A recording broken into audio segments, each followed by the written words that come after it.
lo que vamos a hacer es lo que nos es de costumbre. Voy a leer todo el capítulo, Génesis 12, oramos y lo consideramos juntos. Dice así: el Señor le había dicho a Abraham: deja a tu patria y a tus padres, a tus parientes y la familia de tu padre, y vete a la tierra que yo te mostraré. Haré de ti una gran nación, te bendeciré y te haré famoso, y serás una bendición para otros. Bendeciré a quienes te bendigan y maldeciré a quienes te traten con desprecio. Todas las familias de la tierra serán bendecidas por medio de ti. Entonces Abraham partió como el Señor le había ordenado, y Lot fue con él. Abraham tenía 75 años cuando salió de Harán. Tomó a su esposa Sarai y a su sobrino Lot, todas las posesiones, sus animales y todas las personas que había incorporado a los de su casa en Harán, y se dirigió a la tierra de Canaán. Cuando llegaron a Canaán, Abraham atravesó la tierra hasta llegar a Siquem. Ahí estableció un campamento junto al roble en More. En aquel tiempo los cananeos habitaban en esa región. Entonces el Señor se le apareció a Abraham y le dijo: daré esta tierra a tu descendencia. Y Abraham edificó ahí un altar y lo dedicó al Señor, quien se le había aparecido. Después Abraham viajó hacia el sur y estableció el campamento en una zona montañosa situada entre Betel al occidente y Ai al norte, y ahí edificó otro altar y lo dedicó al Señor y adoró ahí al Señor. Entonces Abraham continuó viajando por tramos en dirección sur hacia Negev. En aquel tiempo un hambre terrible azotó la tierra de Canaán y obligó a Abraham a descender a Egipto, donde vivió como extranjero. Al acercarse a la frontera de Egipto, Abraham le dijo a su esposa Sarai: mira, tú eres una mujer muy hermosa. Parece un buen cumplido, pero mira el resto de la historia. Cuando los egipcios te vean, dirán: ella es su esposa, matémoslo para entonces poder tomarla. Así que, por favor, diles que eres mi hermana. Entonces me perdonarán la vida y me tratarán bien debido al interés que tienen por ti, porque te van a tomar como esposa, esclava sexual, lo que sea, pero mínimo a mí no me va a pasar nada, ¿no? Versículo 14: efectivamente, cuando Abraham llegó a Egipto, todos notaron la belleza de Sarai. Cuando los funcionarios del palacio la vieron, hablaron maravillas de ella al faraón su rey, y llevaron a Sarai al palacio. Entonces el faraón le dio a Abraham muchos regalos a causa de ella: ovejas, cabras, ganado, asnos y asnas, siervos y siervas y camellos. Pero el Señor envió plagas terribles sobre el faraón y sobre todos los de su casa debido a Sarai, la esposa de Abraham. Así que el faraón mandó a llamar a Abraham y le reprendió severamente. ¿Qué has hecho?, preguntó. ¿Por qué me dijiste que era tu esposa? ¿Por qué no me dijiste que era tu esposa? Porque dijiste: es mi hermana, y con eso me permitiste que la tomara como esposa. Ahora bien, aquí tienes a tu esposa, tómala y vete de aquí. Entonces el faraón ordenó a algunos de sus hombres que los escoltaran y expulsó a Abraham de su territorio junto con su esposa y todas sus pertenencias. Oramos. Padre, te damos tantas gracias por esa historia, y como muchas de las historias que hemos visto nos recuerdan de tu mano, de tu propósito, de que no importa qué tan frágiles o qué tan cambiantes o qué tan débiles podamos llegar a ser nosotros, tú sigues obrando, no porque nosotros seamos buenos, sino porque tú eres bueno y nadie puede detener tu obra. Y tú puedes obrar aun cuando nosotros ni siquiera sabemos qué hacer. Padre, te doy gracias por la vida de Abraham, una persona increíble, pero también una persona que tiene errores y pecados bastante grandes. Te pido que podamos aprender de él. En nombre de Jesús. Amén. Si tienes rato viniendo a esta serie, ya se ha escuchado muy repetitivo, porque ya hemos visto varias personas como Adán, como Caín, como Noé, que hicieron cosas terribles, y más Noé, que lo exaltamos tanto como esa figura de un hombre temeroso de Dios, y lo primero que hace después de que sale del barco, del arca, es que se emborracha. Una de las personas más admiradas y respetadas en toda la historia humana es Abraham. Y Abraham tiene un chorro de problemas, y me encanta que la Biblia nos habla de sus problemas. Aquí vemos cómo él entrega a su esposa para que se case con el faraón. Llegan a Egipto y él le dice a su esposa: ¿sabes qué? Miénteles y diles que eres mi hermana, para que cuando ellos se quieran tomar no me vayan a hacer ningún daño a mí. Y vemos varias ocasiones. De hecho, en los próximos 15 capítulos vamos a ver un sinfín de errores de Abraham, y eso ya lo hemos hablado, pero se me hace tan importante que la Biblia toma pasos enormes para confirmarnos, para convencernos que Dios tiene un propósito aún para las personas que batallan, aún para las personas que caen, aún para las personas que cometen barbaridades. Y Abraham es una figura, como dije, súper respetada, de las más respetadas. Algunas personas seculares hasta podrían decir que Abraham es la persona más respetada religiosa en toda la historia humana, porque no solamente los cristianos y los judíos trazan su religión a él, lo llamarían el padre de su fe, sino que también los musulmanes llaman a Abraham el padre de su fe. Entonces hay miles de millones de personas que identifican a Abraham como el fundador de su fe, y vemos que Abraham era una persona increíblemente débil, que Dios le hizo una promesa: te voy a dar hijos, y él se desespera, y en vez de esperar esa promesa, toma una de sus siervas y tiene un hijo con ella. O sea, un chorro de cosas que ignoramos y que omitimos de la historia, y vemos a Abraham y pensamos: ay, es que Abraham es tan santo y tan bueno y tan maduro, que si podría llegar yo a ser como Abraham, entonces Dios me usaría. La realidad es que él es una persona con 1000 problemas, y aún así Dios lo usó. Y si Dios pudo usar a Abraham con sus rollos y sus problemas, te garantizo que Dios te puede usar a ti aún con todos tus rollos y tus problemas, porque Dios no nos usa porque seamos grandes. Dios nos usa a pesar de que somos pequeños. Dios no nos usa porque tengamos grandes talentos. Dios nos usa a pesar de todas nuestras debilidades. Eso es lo que vemos vez tras vez en la historia de Génesis, cómo Dios renueva su pacto y tiene un propósito y tiene una visión aún para esas personas tan problemáticas. Tengo 7 puntos para nosotros el día de hoy, basados en esta historia. El primero se basa en la promesa que Dios le hace a Abraham. El primer punto es: Dios tiene una visión global. Dios llega a Abraham y le dice: deja a tu padre y tu tierra y ve una nueva tierra, y dice: y te voy a bendecir, te haré famoso y serás de bendición para todas las familias del mundo. Ahora, se me hace curioso comparar la vida de Abraham con la Torre de Babel. Si viniste la semana pasada, mi papá habló de la Torre de Babel, que la humanidad dijo: hagamos un nombre para nosotros, seamos grandes y famosos y construyamos una edificación que llegue al cielo. Y Dios destruyó eso, y Dios los esparció.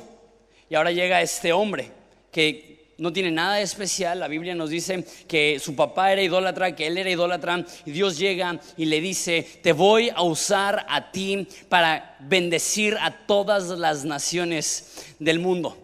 Ese contraste entre gente orgullosa y soberbia que dice: yo seré famoso, y Dios los humilla, y alguien que es humilde, que Dios lo exalta y lo levanta y lo bendice, pero lo hace con un propósito muy específico. Te voy a bendecir, ¿para qué? Para que seas de bendición para todas las familias de la tierra. Cuando Dios nos bendice, el propósito es para que nosotros podamos ser de bendición para otras personas en todos los ámbitos. Si Dios te ha bendecido económicamente, no es meramente porque Dios tiene el deseo de que tú puedas disfrutar aquellas cosas, sino que Dios tiene el deseo que tú puedas bendecir a más personas con esas cosas. Si Dios te ha dado un gran talento, no es meramente para que tú beneficies o te beneficies de ese talento, sino para que tú puedas bendecir a otras personas también con ese talento. Si Dios te ha dado a ti habilidades, ya sea sociales, y tú eres una excelente persona, eso no es meramente para que aproveches y crezcas en tu negocio. Eso es para que tú puedas ser de bendición a más personas y más personas y más personas. Cualquier bendición que recibimos de parte de Dios tiene el propósito de fluir a través de nosotros para bendecir a más personas. Hay una noción extraña dentro de la iglesia que pretende que el tener dinero o el ser bendecido es malo, que de alguna forma ser pobre es bueno. Jesús fue pobre, Juan el Bautista fue pobre, y ser rico es malo. Vemos las historias como del hombre rico que se aprovechó de Lázaro y ese tipo de cosas. Entonces las personas dicen: ser pobre es noble, ser rico es malo. Lo que vemos en la Biblia es que hay gente rica que es mala, hay gente rica como Abraham que es buena, y hay gente que es pobre que es buena, hay gente que es pobre que es mala. No importa si tienes mucho o tienes poco, lo que tienes que entender es que todo lo que tienes te lo ha dado Dios, y tiene el propósito de fluir a través de ti para bendecir a más personas. Y me encanta esto: a través de ti serán benditas todas las familias de la tierra. Que nosotros tengamos esta idea. Dios quiere usarme a mí para bendecir a más personas. Me encanta lo que Dios está haciendo ahorita en Horizonte. Que la visión de Dios es global. No meramente para una familia, no meramente para una iglesia, para todas las familias del mundo. Me encanta que ahorita estamos al otro lado del mundo y una iglesia va a tener un lugar mejor para reunirse, porque una iglesia desconocida, sin interés, le dio miles de dólares y dijo: aquí tienes, construye un lugar donde se puedan reunir y adorar a Jesús. Me encanta que podemos patrocinar en Cuba un comedor para niños que no tienen comida. Me encanta que podemos patrocinar a alguien que está plantando iglesias en India. Todo eso lo hacemos porque entendemos que Dios quiere que a través de nosotros todas las familias del mundo puedan ser benditos. Y a lo mejor no podemos hacerlo todo, pero no podemos impedir el hecho que no podemos hacer todo que haga que no hagamos nada. Y la necesidad es tan grande que a veces nos abruma y decimos: no, es que no podemos hacer todo. Pero si todos tenemos la actitud que porque no podemos hacer todo, no vamos a hacer nada, entonces nada se va a hacer. Pero cuando reconocemos que, no voy a hacer todo, pero voy a aportar un granito de arena, y voy a aportar un granito de arena, ese mundo puede poco a poco irse cambiando por la bendición que hemos recibido y ahora la bendición que estamos transmitiendo. Los cristianos, la iglesia, tenemos que tener esa actitud. Queremos ser de bendición. Una iglesia que existe meramente para bendecir a los que ya son cristianos es una iglesia que no está operando en la totalidad de la visión que Dios tiene. Aquí no dice: te voy a bendecir y serás de bendición para mi pueblo. Dice: te voy a bendecir y serás de bendición para todas las naciones del mundo. La Biblia dice que debemos de tratar amablemente a todas las personas. Que la iglesia podamos tener esa mentalidad. No queremos meramente que Horizonte exista para Horizonte. Queremos ver más allá de eso. Queremos ver más allá de nuestras necesidades. ¿Cómo podemos ayudar? ¿Cómo podemos bendecir? Punto número 2. Siguiendo la secuencia, Dios le llama: deja tu parentela, deja tus padres, deja tu tierra y ve a una tierra que yo te diré. Y él, en vez de dejar a su parentela, sí dejó a sus papás, sí dejó a su tierra, pero se llevó a un familiar que es Lot. Eso me lleva a mi segundo punto, que la obediencia a medias produce problemas. Dios le dijo: deja a todos, y él dejó a la mayoría, pero se llevó a su sobrino. No sabemos por qué. Quizá tenía algunos talentos que le eran útiles, no sé. El caso es que Abraham únicamente obedeció a medias. Y vamos a ver el resto de la historia en las próximas semanas. Le fue como en feria a Abraham por desobedecer a Dios. Le dijo: deja a tu familia, ve, lleva a su sobrino Lot, y Lot le divide todas sus pertenencias, le roba la mitad de todo lo que tiene. Lot, en esa división, decide tomar la mejor tierra para sí y darle la peor tierra a Abraham. Abraham tiene que rescatar a Lot porque Lot se va a Sodoma y a Gomorra, un lugar de perdición. Lot está tan distorsionado que cae en incesto, tiene hijos con su propia hija. O sea, es una persona súper problemática. Y todo eso surgió porque Abraham no obedeció completamente lo que Dios le había dicho. ¿Qué me demuestra eso? Muchas veces las consecuencias más grandes son producidas por los actos que nosotros creemos que son pequeños. Él obedeció en todo. Y si tú te has mudado de ciudad alguna vez, tú sabes el pasote que es eso. Dejar tu familia, dejar tu seguridad, dejar tu cultura, dejar tu ambiente, dejar tu casa, dejar todo lo que conoces y aventurarte a un nuevo lugar no es fácil. Él obedeció en lo grande, pero hubo una parte chiquita donde decidió no obedecer y eso le causó tantos problemas. Muchas veces los problemas más grandes son causados por los pecados que nosotros creemos que son más pequeños. No que haya pecados pequeños y grandes, pero muchas veces creemos que porque estamos siendo fieles en muchas áreas que podemos darnos el lujo de desobedecer en las áreas más chicas. Ahora, no estoy diciendo que nunca peques y que seas perfecto, porque la realidad es que nadie es perfecto y todos vamos a seguir pecando, pero eso es lo que sí te estoy pidiendo. Que si tienes conciencia tú de que Dios te ha pedido que hagas algo, no desobedezcas. Obedece completamente. Y conozco personas que han tenido circunstancias tan devastadoras por actos tan pequeños. Y a lo mejor tú dices: solamente me estoy robando 200 pesos, mi empresa es grande, nadie se va a dar cuenta, a nadie le va a importar, y de repente pierdes tu trabajo por 200 pesos. Y dices, no, pues ya sé que estoy siendo coqueto con esta chava que no es mi esposa, pero no estamos teniendo relaciones, solamente me estoy divirtiendo, y de repente pierdes tu matrimonio por un descuido así. O no, ¿sabes qué? En el chisme le voy a exagerar un poco, le voy a poner más salsa a los tacos para que la historia sea más interesante, y de repente pierdes una amistad. Y son cosas que nosotros a lo mejor no vemos como cosas enormes, pero pueden tener un resultado bastante devastador, un resultado bastante difícil. Desobediencia, aunque sea algo pequeño, puede tener un resultado grande. Y vamos a ver esto en la historia de Abraham y Lot, cómo este error, ese pecado de no obedecer completamente, le afecta un chorro. Punto número 3. La adoración es la respuesta a la voz de Dios. Entonces sale de su tierra y llega a Canaán y hace un altar y adora, y después llega a Betel y hace ahí otro altar y dice que adora. En el Antiguo Testamento los sacrificios que se hacían eran como un acto de alabanza. Entonces lo que estaba diciendo es que al hacer el sacrificio estaba adorando a Dios. Y lo que veo es que él recibe la promesa de parte de Dios: bendeciré a todas las naciones por medio de ti, haré de ti una nación grande, te haré famoso, serás de bendición a toda la tierra. Y la respuesta y la reacción de Abraham es adorar, es estar agradecido con Dios. Lo que me demuestra esto es que la respuesta adecuada a escuchar la palabra de Dios es adorar. Esto es tan importante para nosotros que hemos formateado nuestras reuniones para que al final de la reunión siempre tengamos 3 canciones de alabanza, porque creemos que la respuesta correcta a escuchar la voz de Dios es agradecimiento que se transmite a través de adoración a Dios. Es tan especial y tan importante, y es uno, creo yo, de los puntos más fuertes de Horizonte. Esto no lo digo a manera de corrección, sino de celebración.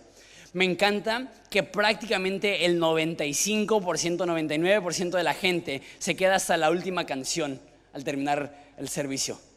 Me ha tocado ir a algunas iglesias y no pretendo juzgar o criticar, pero lo estoy juzgando y criticando. Que el pastor dice en el nombre de Jesús, amén, y está la banda tocando y ¡fum! Ya todos están saliendo del auditorio. Y yo digo, tranquilos, aprovechen ese momento en la presencia de Dios para decir: Dios, gracias por haberme hablado. Dios, gracias por haberme salvado. Dios, gracias por haberme perdonado. Dios, gracias porque tienes promesas para mí. Dios, gracias porque me has dado esperanza cuando no creía que había esperanza aún. Debemos de aprovechar el espacio que hemos creado al finalizar la reunión para adorar de todo corazón. Y una vez más, no estoy diciendo eso porque estemos intentando corregir algo, sino que lo que se celebra se repite. Queremos celebrar el hecho de que somos una iglesia que cuando Dios nos habla, nosotros queremos levantar nuestra voz en agradecimiento y levantar nuestra voz en canto, diciendo: Dios, gracias por todo lo que has hecho. La adoración es una respuesta a cuando Dios habla. También tenemos la ofrenda al final, no porque personas me han dicho, y es porque no entienden el por qué, me dicen: oye, ¿por qué tienes la ofrenda al final? Es para que la gente evalúe si les gusta la predicación, y ahí dan más o menos dependiendo si les gustó la predicación. No se trata de eso. Se trata de que la Biblia habla de que dar de nuestro dinero es una ofrenda a Dios, es una alabanza a Dios, es la forma que mostramos nuestro agradecimiento. Entonces, una vez más, en respuesta a que Dios nos ha dado una familia a la cual pertenecer, en respuesta a que Dios nos ha dado un propósito, damos lo primero y lo mejor porque estamos tan agradecidos. Y me encanta de Abraham. Sabes, hay muchas cosas de Abraham que la riega y todo eso, pero como cualquier persona, son altibajas. Hay cosas que hacen Abraham que son excelentes y debemos de imitar, y hay cosas que hace Abraham que no debemos de imitar bajo ninguna circunstancia. Pero eso es algo que me encanta. Él recibe una promesa, y es una promesa súper milagrosa. Él tiene 75 años y su esposa 65 años, y no pueden tener hijos, no han tenido hijos. Y Dios les dice: haré de ustedes una gran nación, a tal grado que bendecirán a todo el mundo. No sé tú, si yo tuviera 75 años y mi esposa 65 años, y Dios me dice: no únicamente vas a tener descendencia enorme, te dice: vas a tener un hijo. No sé si mi respuesta sería: gloria a Dios, gracias a Dios. Mi reacción quizás sería: no, pues ver para creer, ¿no? Si realmente me estás prometiendo algo tan difícil, A ver, que se embarace mi esposa, y una vez embarazada mi esposa, entonces voy a celebrar, entonces voy a agradecer, entonces voy a adorar. Van a pasar 35 años antes de que se embaraza Sarai. Pero eso no cambia el hecho que el momento que él recibe la promesa de Dios, él empieza a celebrar. ¿Sabes? Creo que tenemos que celebrar aun cuando no hemos visto la promesa cumplida, aun cuando no hemos visto toda la obra, aun cuando estamos viendo meramente unos rasgos de todo lo que Dios está haciendo. Creo que debemos de celebrar, porque una fe que tiene que esperar a que esté completa la obra para celebrar no es fe. Porque la fe celebra lo que aún no se ve. Porque la fe es la certeza de lo que se espera, la convicción de lo que no se ve. Y si solamente celebras lo que tienes y no lo que tendrás, y solamente celebras lo que Dios ya te ha dado y no lo que Dios te dará, y solamente lo que Dios ya ha cumplido y no lo que Dios ha dicho que va a cumplir, eso no es fe. La fe dice: Dios lo dijo, y aunque todavía no lo tenga, lo puedo celebrar. Y parte del cristianismo, gran parte del cristianismo es esto: Dios nos ha prometido una vida eterna a su lado, y todavía no lo tenemos, todavía no estamos en su presencia, pero cada día celebramos el hecho que Él nos ha prometido que estaremos en su casa para siempre, que Él nos ha prometido que reinaremos con Él para siempre, que Él nos ha prometido que por la eternidad cantaremos en su presencia. Y desde ahorita empezamos a celebrar, no porque hemos visto el cumplimiento de la promesa, pero el simple hecho de recibir la promesa es suficiente para celebrar, es suficiente para adorar. Punto número 4. Abraham fue un mal esposo. Y eso es ponerlo de manera ligera. Abraham fue un esposo terrible. No sé cómo se sentirían ustedes, mujeres, si están yendo a un lugar peligroso y va a estar en riesgo su vida, y su esposo no les dice: ¿sabes qué, mi amor? Te voy a proteger, voy a hacer todo lo posible por sacarnos de esta situación. Si me matan, que me maten, pero yo voy a hacer todo lo posible por protegerte. En vez de decir eso, dice: ¿sabes qué? Van a venir, nos van a querer matar. Si quieres, te entregamos como una esclava sexual para que a mí no me haga nada. Y lo peor del caso es que Abraham no hizo esto una vez, lo hizo 2 veces. Tú pensarías que después de una vez de regalar a tu esposa, hubieras aprendido: ¿sabes qué? No me fue muy bien con eso. ¿Quién sabe cuántos años durmió en el sofá Abraham después de eso? Y no aprendió. Y qué locura. Yo como esposo no me imagino eso. Mi amor, ya tengo la solución para que no me maten. Te voy a regalar. Y así como que, mira nada más. Cuando se pelean las parejas, hay una frase que está bien gacha, que se usa muy seguido, y es que tú siempre. No sé si alguna vez la has usado, la has usado. Pero imagínate: es que tú siempre me regalas a otros hombres. Eso es una relación disfuncional. Eso es un matrimonio disfuncional. Y lo peor del caso es que, vamos a ver más adelante en la historia, que Isaac hace exactamente lo mismo con su esposa. No solamente fue un mal esposo, fue un mal ejemplo. ¿Y qué es lo que estaba diciendo? Dijo en versículo 13: hagamos esto para que me perdonen la vida y me traten bien debido al interés que te tienen a ti. Esta es la esencia de la cobardía. Yo quiero ser protegido, y si tengo que exponerte para yo ser protegido, lo voy a hacer.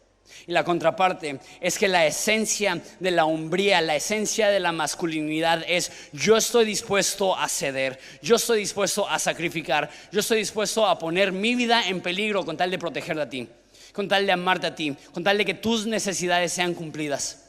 Ser un hombre real es hacer esto. Así como Jesús dio su vida para bendecir a la iglesia, así yo daré mi vida para bendecir a mi familia. La hombría se define no por lo que tienes, sino por lo que estás dispuesto a dar para proteger a los tuyos, para amar a los tuyos, para proveer para tus hijos. Y ¿sabes qué? Ser papá implica un sinfín de sacrificios. ¿Sabes qué? Yo creo que hoy, aprovechando que es el Día del Padre, debemos de celebrar todos los sacrificios que hacen los papás para llegar en segundo, para poner a su familia en primero. Entonces podemos celebrarlos con un fuerte aplauso. Todas las veces que ellos se dieron un gusto para proveer para su familia. Y es bien chistoso porque veo a solteros que tienen trabajo y tienen ingresos y tienen sus hobbies y tienen sus pasatiempos y tienen su Xbox One y su PlayStation 4 y tienen y digo, espérate. Porque cuando te casas tienes que estar dispuesto a decir, lo que importa no es mi comodidad, no es lo que yo quiero, no es lo que yo tengo. Lo que importa es sacar adelante a mi familia. Y si eso significa que me tengo que privar de ciertos gustos y me tengo que privar de ciertas comodidades para sacrificar para el bienestar de mi familia, entonces lo voy a hacer. Y hay algunas personas que a lo mejor correctamente dicen, ¿sabes qué? Mi papá estuvo bien ausente. Y mi papá no estaba ahí, mi papá no me amó como debió de haberme amado. Y ¿sabes qué?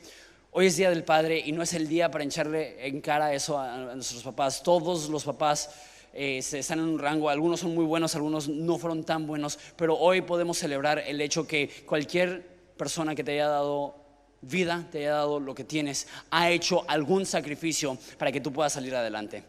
Y a lo mejor no ha hecho todo lo que pudo haber hecho y a lo mejor no ha sido el mejor padre, pero aunque ha sido un padre con deficiencias, no deja de ser una persona que te apuesto y te aseguro que ha hecho más sacrificios de los que te puedas imaginar para que tú pudieras salir adelante y para darte lo que tienes hoy. Entonces yo creo que hoy es un buen día para celebrar a papá y no decir, ¿sabes qué? Pudiste haber sido mejor, decir gracias por todo lo que has hecho e hiciste por mí. También aprovecho hablando de esto para decir, quizá tú has sido un padre con muchos problemas. No significa que tienes que continuar siéndolo. A través del poder de Dios, a través de la gracia que Él nos da, hoy puede ser un nuevo día en la historia de tu familia. Y no porque tengas años fracasando en tu familia significa que tengas que seguir ese nuevo patrón. Yo creo que el poder de Dios es tan grande que puedes iniciar de nuevo e invertir en tu familia, quizá lo que nunca invertiste, darle a tu familia a lo mejor lo que nunca diste y estar ahí para tu familia. No necesitas ser un padre perfecto, pero sí necesitas ser un padre que dices, yo voy a sacrificar para que tú puedas salir adelante. Yo voy a hacer todo lo posible para darte la mejor vida que yo pueda. Abraham la super regó, mal esposo, mal padre. Pero sabes que no tenemos que repetir los errores de Abraham. Nosotros podemos aprender de su error y decir, sabes que yo sí daré todo, no para mi interés personal, sino para el interés de nuestra familia. Punto número 5. Siguiendo la secuencia de la historia, entonces el faraón toma la esposa de Abraham, toma a Sarai, que era muy bella, y empiezan a haber plagas en la casa de faraón, y se da cuenta que la razón que hay estas plagas es porque él había pecado y había tomado una mujer que le pertenecía a otra persona. Entonces le reclama a Abraham, dice, oye, ¿qué te pasa? ¿Cómo que me diste a tu esposa? Y sabes, cuando una persona pagana que no ama a Dios, que no teme a Dios, te empieza a reclamar a ti tu conducta, sabes que estás mal. Cuando estás tan mal que las peores personas se están reclamando tu conducta, ya sabes que ya la regaste. Yo me acuerdo en varias ocasiones, no lo digo con orgullo, pero mis amigos de mi juventud, de mi adolescencia, casi ninguno era cristiano. Todos vivían vidas muy opuestas a la vida que la Biblia nos llamaría a vivir. Y hubo algunas ocasiones que hice cosas y ellos me decían, ni nosotros hacemos eso. Y cuando alguien tan malvado como un faraón de Egipto, que bíblicamente los faraones representan idolatría y representan maldad, y él dice, reprende a Abraham y le dice, ¿qué estabas pensando?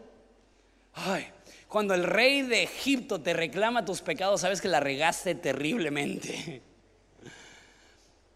¿Por qué? Porque tuvo una plaga. Mi punto número 5, cuando hay plagas quizá haya pecado. Y no significa que siempre que hay dificultades porque hay algún pecado en tu vida, pero hay algunas ocasiones en las cuales Dios permite que sufras o padezcas o hay alguna dificultad, porque Dios en su misericordia quiere darte a ver y conocer pecados que no sabías que estaban ahí. David, el salmista, tiene una oración donde dice, muéstrame si hay algún pecado oculto en mí. El faraón no pecó a propósito. Él pensaba que se estaba casando con una mujer soltera. pero estaba casada y Dios mandó plagas para que él se diera cuenta que lo que estaba haciendo estaba mal. Y hay ocasiones en las cuales Dios removerá su mano de bendición sobre tu vida para que te des cuenta que a lo mejor subconscientemente o sin querer estás haciendo cosas que ofenden a Dios. No estoy diciendo que siempre. No quiero causar una paranoia espiritual que cada vez que se te poncha una llanta miras al cielo y dices: ¿qué hice, Dios? ¿Qué pecado cometí para que se me ponchara la llanta? No estoy diciendo que cada pecado es la consecuencia directa, más bien que cada problema es la consecuencia directa de un pecado. Esa es una actitud súper religiosa y mal. Eso es lo que hicieron los discípulos cuando vieron a un hombre ciego de nacimiento y le preguntaron a Jesús: ¿quién pecó, este o sus padres, para que haya nacido ciego? Y Jesús dijo: ninguno, sino para que la gloria de Dios sea manifestado en él, yo lo voy a sanar. Entonces hay veces que no es por un pecado que estás sufriendo, es porque Dios quiere hacer un milagro, y el preámbulo de los milagros es la dificultad, y el preámbulo de los milagros es el sufrimiento. O a veces meramente porque vivimos en un mundo caído va a haber dificultad. Entonces no siempre que sufrimos es porque nos hemos equivocado, pero hay ocasiones en las cuales el sufrimiento que tenemos es derivado de un pecado que cometimos, y en muchas de esas ocasiones ni siquiera nos dimos cuenta que hemos hecho ese pecado. Entonces, de hecho hay una historia donde Pablo le escribe a una iglesia, le dice: ustedes no saben esto, tienen que analizar su situación, pero hay muchos de ustedes que están enfermos porque han tomado la Santa Cena de manera irreverente. Se estaban emborrachando con el vino de la Santa Cena, estaban menospreciando a los pobres, y llegaban los ricos y comían un chorro y luego ya no dejaban comer a los pobres. Y Dios dijo: he permitido que se enfermen para que se despierten y se den cuenta, uno, que no te puedes emborrachar, y menos en la Santa Cena, y dos, ¿cómo puede ser que los ricos son los que menos están compartiendo? Y le está diciendo: por eso Dios ha permitido que se enfermen. Hay ocasiones en las cuales el sufrimiento y el hecho que Dios quita la mano de bendición sobre nosotros es su misericordia que nos está sacudiendo y está diciendo: ¿sabes qué? Si sigues en ese camino te vas a destruir. Si sigues haciendo eso vas a perjudicar tu vida y los que te rodean. Entonces, no todos los sufrimientos son causados por pecados específicos, pero cuando estamos sufriendo hacemos bien en decir: Dios, ¿habrá algo en mi vida que no me he percatado? ¿Habrá algún pecado en mi vida que te está deshonrando, que a lo mejor no he reconocido? Muéstramelo para que me pueda arrepentir, muéstramelo para que pueda crecer, muéstramelo para que pueda saber que en estas áreas necesito prestar más atención.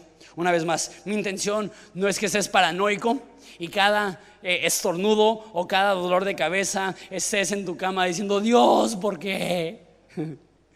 ¿Qué pecado cometí?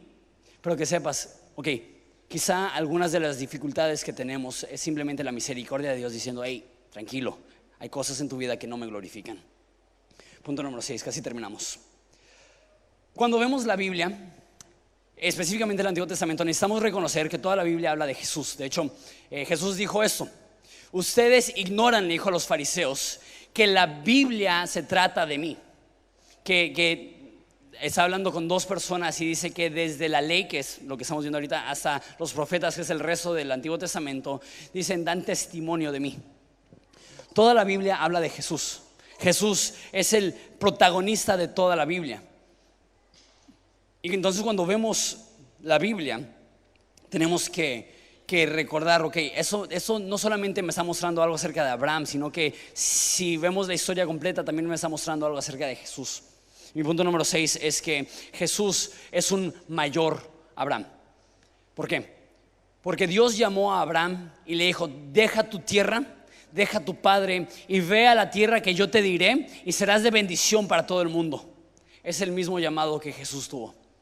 Así como Abraham dejó a su padre, así Jesús dejó la casa de su padre. Así como Abraham dejó su tierra, Jesús dejó su reino. Así como Abraham vivió para bendecir a todo el mundo, así también Jesús vino, porque de tal manera amó Dios al mundo que dio a su Hijo unigénito, para que todo aquel que en él crea no se pierda, mas tenga vida eterna. Jesús dejó la comodidad de su trono para venir a la dificultad de este mundo. Y eso debe de llenarnos de asombro, porque mucho se habla acerca del amor de Dios a través de la cruz, y debemos de, porque es importantísimo. Y mucho se habla del poder de Jesús a través de la resurrección, y debemos de, es importantísimo. Y mucho se habla acerca de la gloria de Jesús al regresar por segunda vez, y debemos de, que es importantísimo. Pero muchas veces no hablamos del sacrificio de Jesús al venir a ese mundo a ser humano. Pasar de escuchar las adoraciones divinas de los ángeles. La Biblia dice que a los suyos vino y los suyos no le recibieron. Pasar de escuchar santo, santo, santo Jehová Dios de los ejércitos a escuchar crucifícale, crucifícale, no tenemos ningún rey más que César. Pasar de ser glorioso y todopoderoso a pasar sed, a pasar frío, a pasar hambre, de no tener necesidad de nada, a estar colgando de la cruz y decir dame de beber, tengo sed. E ignoramos el sacrificio infinito que Jesús hizo para venir a los suyos, para venir a este mundo. La Biblia dice que Él, siendo igual que Dios, no vio el ver igual a Dios como cosa que aferrarse, sino que se despojó de sí mismo y tomó forma de siervo. El creador del universo vino a servir. El creador del universo se vistió de humanidad y de humildad para servirte a ti y a mí. Jesús es el mejor misionero de todos los tiempos, que dejó su patria para ir a una gente necesitada, a personas que estaban ciegas, a personas que estaban espiritualmente sin esperanza, para revivir, para restaurar, para perdonar, para reorientar, para bendecir.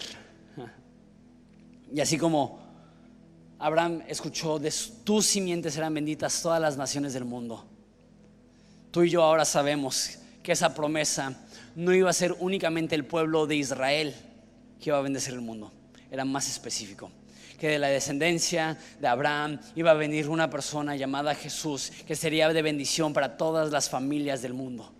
Y que la historia inicia en Génesis con la promesa bendeciremos a todas las naciones, y termina en Apocalipsis con la imagen divina donde dice que en el cielo habrá gente de toda tribu, lengua, pueblo y nación.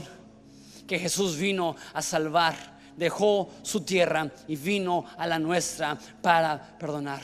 Que cuando Jesús llegó, su primer mensaje es arrepiéntanse porque el reino de los cielos se ha acercado.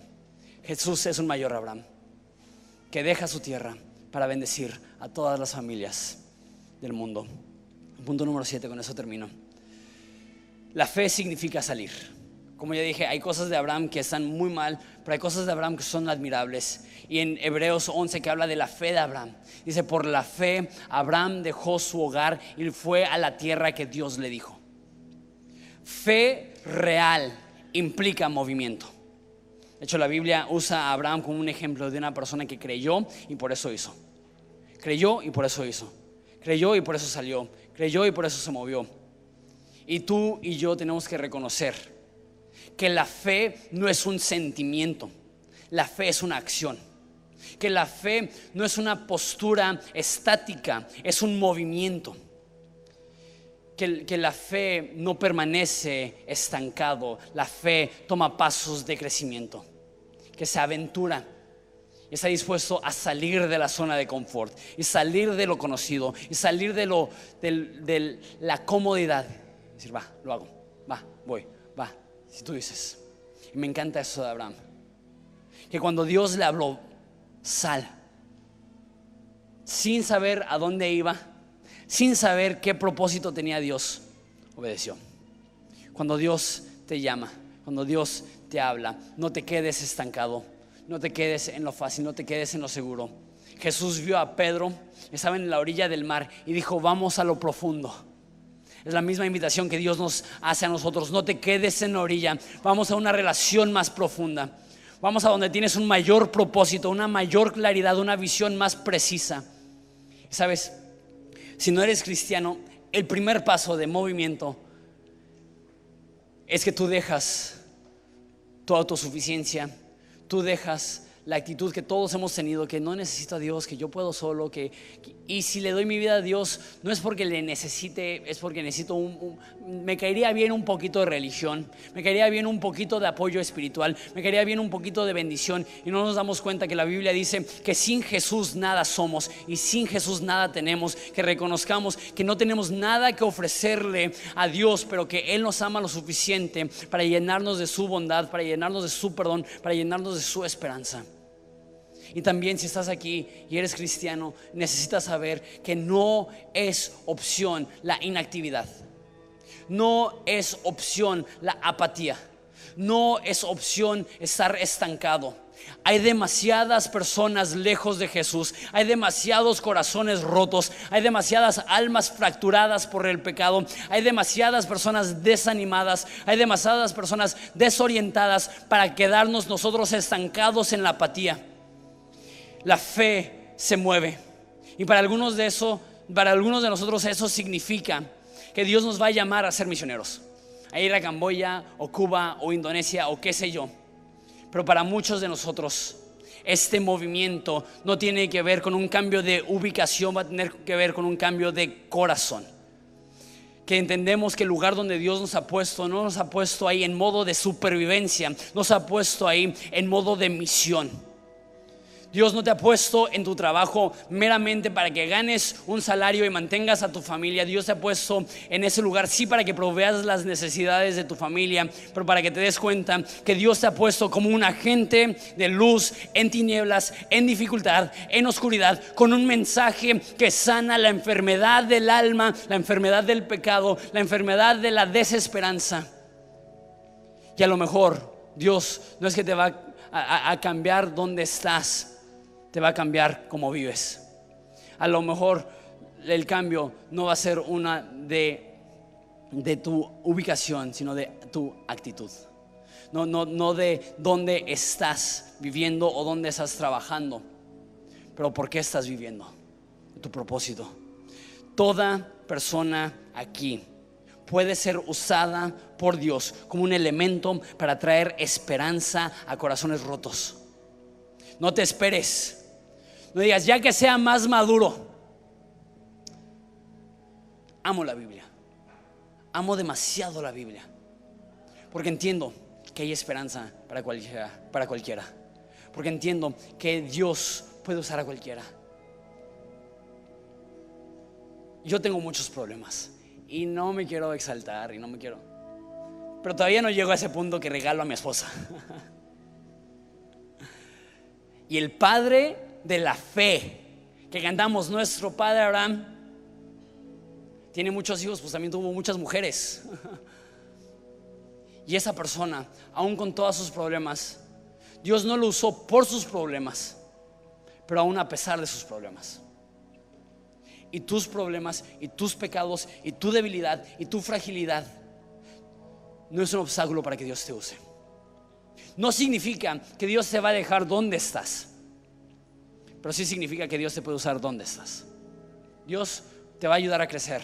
Dios te va a ayudar a madurar. Dios te va a ayudar a que seas transformado. Dios no te va a dejar en la condición en la cual te encuentras ahorita, pero no puedes esperar a llegar a cierto nivel de madurez para decir, ok, ahora sí Dios me puede usar, sino que en el lugar donde tú estás ahorita, Dios te puede usar para ser un agente de luz y esperanza y gloria y amor para personas que desesperadamente lo necesitan.